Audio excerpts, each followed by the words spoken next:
महाकवि भर्तृहरि का संस्कृत साहित्य के अंतर्गत पद्य साहित्य में मुक्तक काव्य परंपरा में प्रमुख स्थान है।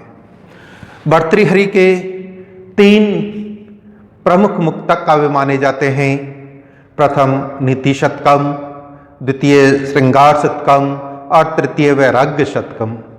मानव जीवन का परम उद्देश्य पुरुषार्थ चतुष्ट की प्राप्ति करना होता है और महाकवि भर्तृहरि ने अपने जो 3 ग्रंथ हैं वो तीनों ग्रंथ पुरुषार्थ चतुष्ट की प्राप्ति कराने के प्रमुख ग्रंथ माने जा सकते हैं, जिनमें जो 4 पुरुषार्थ हैं धर्म अर्थ काम मोक्ष।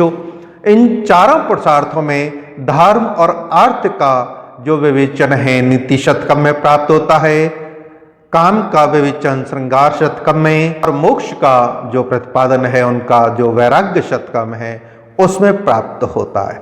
ऐसे जो महाकवि जो मुक्तक काव्य में अपना प्रमुख स्थान रखते हैं, उनके जीवन के विषय में कहा जाता है कि वो पहले राजा थे और राजसी ठाट बाट में रहने वाले। वे एक रानी पद्माक्षी से बहुत अधिक प्रेम करते थे। उनके जीवन की एक प्रमुख घटना का उल्लेख प्राप्त होता है कि उनको एक साधु ने एक दिव्य फल जो आयुवर्धक था प्रदान किया और ये कहा कि हे महाराज, आप यदि इसको ग्रहण कर लोगे तो आपकी आयु की वृद्धि हो जाएगी। राजा ने ये सोच करके कि मेरी रानी यदि इस फल को खाए तो वह एक लंबे समय तक जीवित रहेगी, इसलिए उसने वह फल स्वयं न खा करके रानी पद्माक्षी को दे दिया। रानी राजा से इतना प्रेम नहीं करती थी जितना किसी परपुरुष से प्रेम करती थी, इसलिए उस रानी ने भी वह फल न खा करके अपने प्रेमी को दे दिया था और प्रेमी ने भी वह फल एक वैश्या को दे दिया। वह भी महारानी को इतना प्रेम नहीं करता था जितना एक वैश्या को। वैश्या के पास वह फल चला गया और उसने ये सोचा कि यदि इस आयु वर्धक दिव्य फल को यदि महाराज भर्तृहरि खाएं तो निश्चित रूप से यह और अधिक सभी के लिए श्रेष्ठ होगा। और उसने वह दिव्य फल आयुवर्धक महाराजा भर्तृहरि को दे दिया। और जब भर्तृहरि ने ये सारा वृत्तांत जाना तो उसने पद्माक्षी को बला बुरका, उसको प्रताड़ित किया और वह दुखी होकर के उस पद्माक्षी रानी ने आत्महत्या कर ली, मृत्यु को प्राप्त हो गई वह। उसके बाद उस भर्तृहरि को पिंगला रानी ने अपने मोह पाश में उसने फंसा लिया। पिंगला रानी ने मोह पाश में इतना फंसा लिया कि राजा सांसारिक विषयों में अधिक आसक्त होने लगा।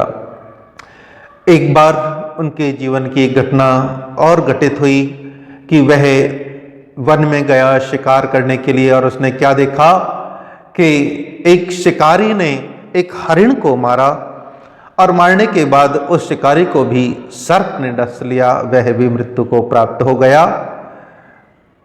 मृगों के मरने के बाद वह मृगी विलाप करने लगी, शिकारी की पत्नी विलाप करने लगी और ये सारा वृत्तांत जो राजा देख रहा था उसने आकर के अपनी पिंगला रानी को सुनाया और पिंगला रानी ने कहा कि जो पतिव्रता स्त्री होती हैं उनको अग्नि चिता की आवश्यकता नहीं, वह तो स्वतः ही प्राणों का परित्याग कर दे।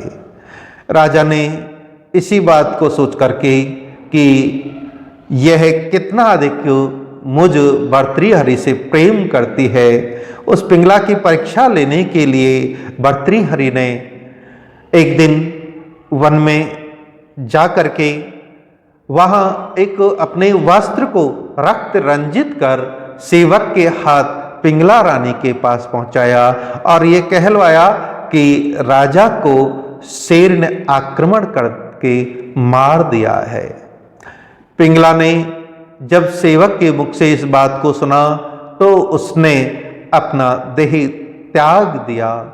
राजा भर्तृहरि को ये सब मालूम हुआ, ज्ञात हुआ, तो वह बहुत दुखी हुआ और उसने अपना सारा राज कार्य छोड़ करके विक्रमादित्य को प्रदान करके और उसने एक योगी का वेश धारण करके गोरखनाथ से दीक्षा लेकर के वो योगी बन गए। इस प्रकार एक राजा से योगी बनने की ये जीवन की उनकी प्रमुख घटना है।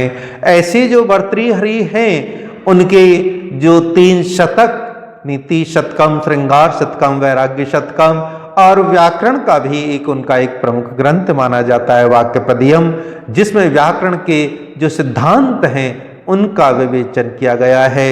साथ ही यह भी हमको लेख प्राप्त होता है कि जो व्याकरण के जो प्रारंभ के आचार्य महर्षि पतंजलि, उनका जो प्रमुख ग्रंथ है महाभाष्य, उस पर भी भर्तृहरि ने टीका लिखी है महाभाष्य टीका के नाम से।